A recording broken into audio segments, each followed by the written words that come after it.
So, rumors are going around that Beaplays has created a new persona on the internet and is uploading videos to Twitch and is on Twitter.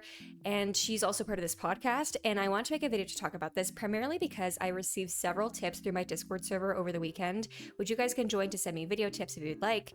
And I received several different tips from several different people. And when I looked into them, I found out that some of the tips were just factually incorrect. And that's no fault to the person that shared them with me, but it does represent a larger issue where people are just kind of taking information and running with it, and I do think that can be harmful to a degree. And to be fully transparent, I did not intend on making any more Beaplays videos. You know, I'm not sitting here trying to just like make my whole channel about Beaplays. That's not my intention, and my intention isn't, again, to hit somebody while they're continuously down. This video isn't a defense video either, but it's more so clearing up some misinformation because innocent people are being impacted by this, and I do not think it is fair. Now, with that in mind, another disclaimer I have to tell you guys is in my last video where I was talking about the Beaplay situation, I kept saying it was alleged, the alleged victim, the alleged whatever, right? And somebody in my comment got really upset with me and was like, oh, you don't believe the victim. You're victim blaming. You don't believe them. You're defending Beaplays. Trust me, based on my own personal experiences, I am the first person to believe a victim. But when you make content on YouTube, you do have to use something called protective language to avoid getting sued. And because these allegations haven't been proven in a court of law, I have to call them allegations. I have to say that they're alleged. Otherwise, I can get in trouble. It doesn't mean I don't believe the victim. It doesn't mean that I am defending Beaplays, but I have to use protective language because everyone is innocent until proven guilty in the eyes of the law. And if I go out here and say this person's guilty, I can get in trouble. So it doesn't mean I don't believe the victim, but I have to use protective language because that's just a responsibility that I have. But with that in mind, basically I received two sorts of tips.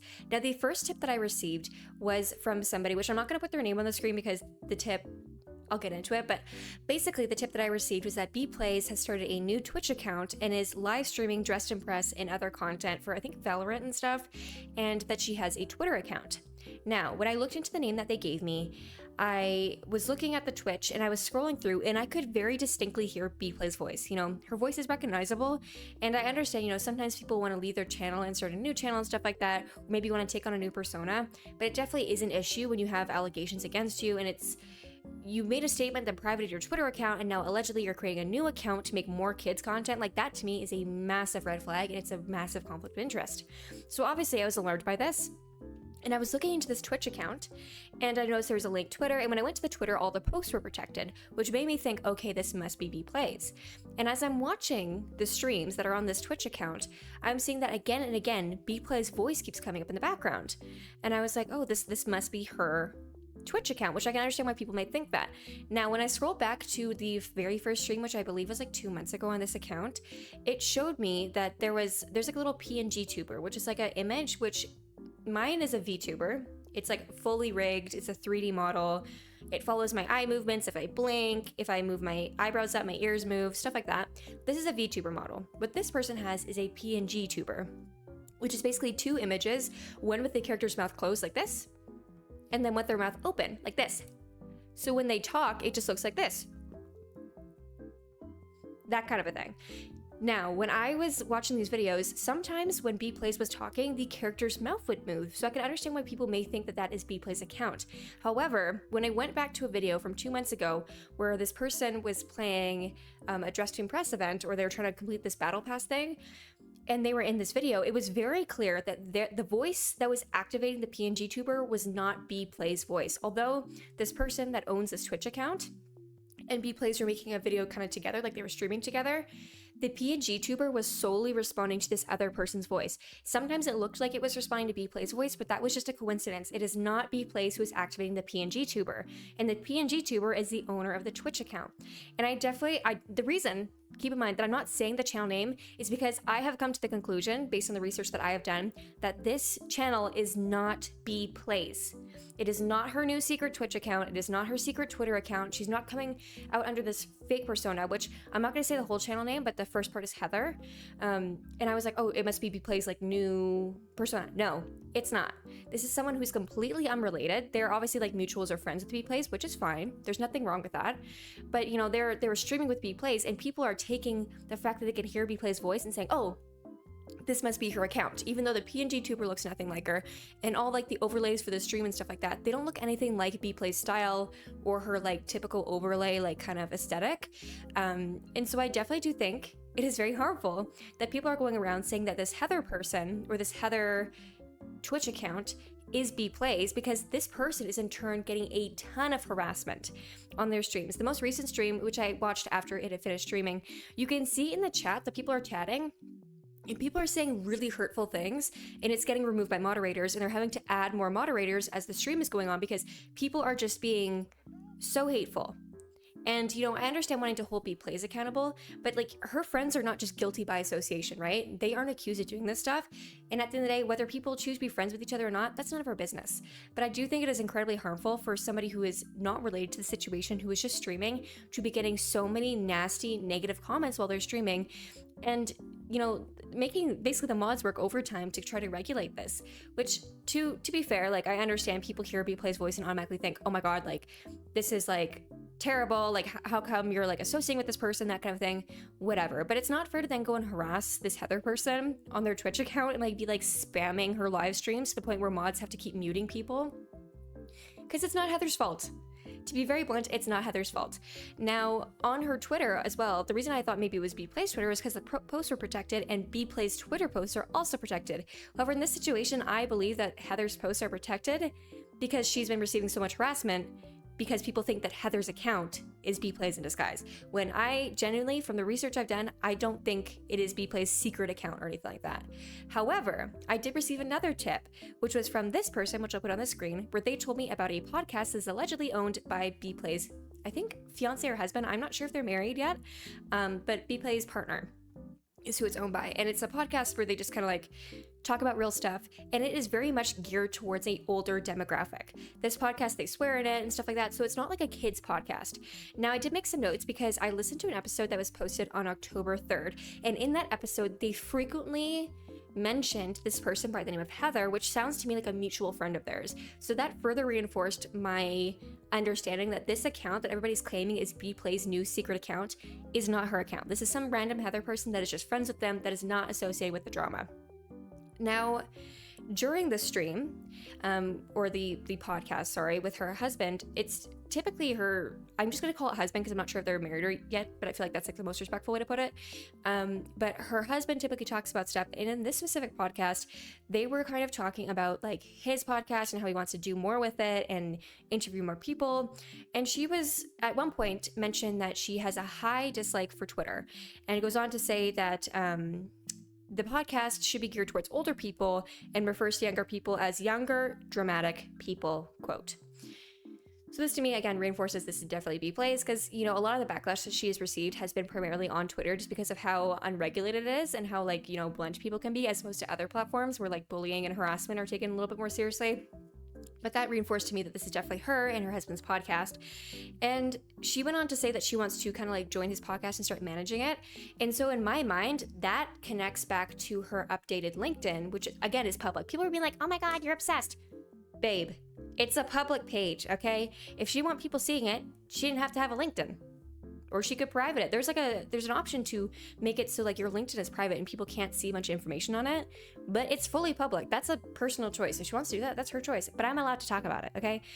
And what was interesting was when we went over that in the last video, her LinkedIn said that she was now like managing content and brand relationships. And I think that may be related to what she was saying here, where she was saying that she wants to help kind of manage his podcast because he wants to start doing more podcast episodes.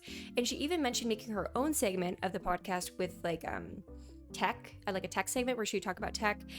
And yeah, so basically to my understanding, it sounds like from what like I took from this whole situation and from the research I did, that this whole kind of thing is Beaplays kind of going away from kids content and trying to, you know, start making more mature adult content, which in my opinion, obviously people are gonna have shared opinions about this, but I definitely think that from August to October isn't necessarily enough time to fully heal from a situation and to, you know, figure out what's going on and what's the problem here.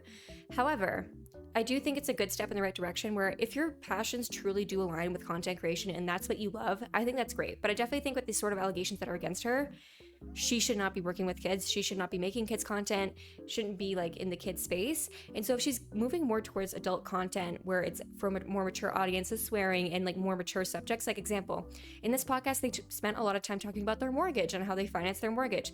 That's not something that like a 13-year-old's gonna want to watch, you know?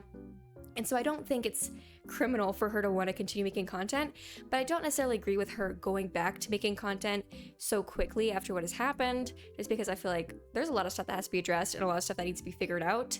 So I'm not quite sure what's going on behind the scenes. And to be fair, I'm not associated with this situation, so maybe there's a lot going on behind the scenes that we just don't know about. So I'm not trying to be too judgmental. And I want to be very clear. I'm specifically and intentionally not naming her husband's podcast because I don't believe that's going to help with anything. And that's why I didn't name Heather's channel either, is because people that are associated with Beaplays are not guilty by association, okay? I understand wanting to hold Beaplays accountable, but that doesn't mean that then anybody who's ever been her friend or anybody who's ever talked to her needs to also be punished. I don't think that's fair. And I don't want to put out a video where I'm talking about these channels or her husband's podcast and I'm naming it and then people go and spam it, or they spam comments, or they say nasty things. Because at the end of the day, you know, by making content, I do have a responsibility to not promote hate and not to promote harassment. And at the end of the day, I can't control what people do, but I can control what information I'm sharing with you guys.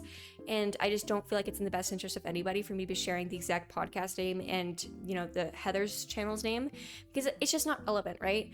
These are what people are claiming are Beaplays accounts. They are not. One belongs to her husband and one belongs to this Heather girl. However, she is talking about potentially being involved with her husband's podcast more closely, but it's not her podcast. So people spreading the rhetoric online that Beaplays is like avoiding accountability, which I do agree with to a degree, right? But she's avoiding accountability and she's going under these new persona of being a Heather. That's her new name, and this is her new PNG tuber, and she's now this kind of content creator, and she's trying to hide. I don't agree with that. I don't think she's Heather. I really do believe that Heather's a completely different person. And for those of you that maybe do know the Twitch account that I'm talking about, if you look at the stream playback, you will see that although Heather and Beaplays are talking, the PNG tuber, its mouth only moves with Heather. And sometimes it can be hard to tell because they kind of talk over each other. They're talking at the same time. But if you like scroll to like a part of the video where it's just Heather talking, you can very clearly see that the mouth is rigged to her voice movements or her voice like fluctuations. And so it's very obviously not Beaplays' account. Maybe Beaplays is helping Heather start because Beaplays has an idea of how content creation works. I feel like that's a completely normal thing to do. But I do have an issue with people attacking Heather and Beaplays' husband and being like, oh my god, like you're Beaplays in disguise, like just admit it, like you're guilty, blah, blah, blah. It's not fair, okay? Anybody that's associated with Beaplays doesn't deserve to be sent a bunch of hate and harassment. And at the end of the day, this stuff needs to be handled, again, by law enforcement, like I've said in all my videos. Being an internet crusader and going on Twitter and trying to cancel some random Heather person because you think it's Beaplays in disguise doesn't help the situation. It really undermines the severity of what has happened, allegedly. And it just makes, like, this isn't meant to be Twitter drama. This is a much bigger issue that the police need to be involved in and that the courts need to be involved in. But, like, taking these random people that you suspect of being associated with Beaplays. And there's also been other channels too with people that kind of have a similar voice where people are accusing them of being Beaplays. And I've seen it on like YouTube where random people who I can hear the difference in their voice, but maybe some other people can't. And they're like, you're Beaplays in disguise. And all these random accounts are just getting targeted. A lot of as well text-to-speech accounts that make kind of royal high content or like dressed in press content are getting attacked and being accused of being Beaplays. I'm just like, guys, every person that makes royal high or just dressed in press content or that kind of content does not automatically mean that they are Beaplays in disguise. And I can pretty much guarantee that after all this stuff has happened, and after Beaplays said she was gonna like expose Dressed in Press for like their work practices and stuff, I don't think she'd want to keep making content for those games. Like, why would she want to keep advertising those games? If Beaplays wanted to go undercover and make a new account, I'm sure it wouldn't be about Roblox. Because, you know, like, I feel like the reputation in the space is just kind of really tarnished, and maybe it would be smarter for her to try to make a persona or like a brand for a different game that is maybe for a more mature audience. But regardless, I do wholeheartedly believe, after all the research I've done, that Heather, this Heather person, and her husband's podcast are not her secret accounts. So anybody spreading that rhetoric, I feel like is very damaging, and please be mindful. Like, at the end of the day, people are friends with tons of different people. Just because somebody is friends with Beaplays, which personally, would I be friends with Beaplays? Probably not, because of the allegations, but that doesn't mean that, you know, I get to decide for the people what they do. And just because people are friends with Beaplays does not mean that you can harass them and accuse them of being her in disguise. Like, it's not fair. Hold the one person accountable. Don't like then try to attack and go after every person that's ever associated with her ever. You know, like, it's just not fair and it's really harmful. But anyways, with that in mind, please Before you're accusing people of being Beaplays in disguise, please do some thorough research, because it's not fair. And again, I don't know why maybe this Heather person has their tweets protected. I would assume it's probably because of the harassment of people thinking it's Beaplays, because in a lot of videos I've seen people like commenting, this is her new account, and then putting a link to Heather's Twitch. So like, I just feel like it's really damaging. It's not fair. And these random people, which are just, I guess, guilty by association, I don't think that should be the case. You know, like, let people make their content. And if you see somebody saying like, oh, this is Bplay's secret account, please just correct them and say, actually, it's not. Because that's not fair to Heather, and it's not fair to Bplay's husband that they're getting harassed for this stuff. But that's just my opinion, like all my videos. So anyways, sorry for the bit of a rambly video. I was going to release this yesterday, but wanted to make sure I did my due diligence and did enough research. So that's why this video is coming out a little bit later. But let me know what you guys think about this in the comment section below. And thank you guys so much for watching. I'll see you guys next time. Bye-bye.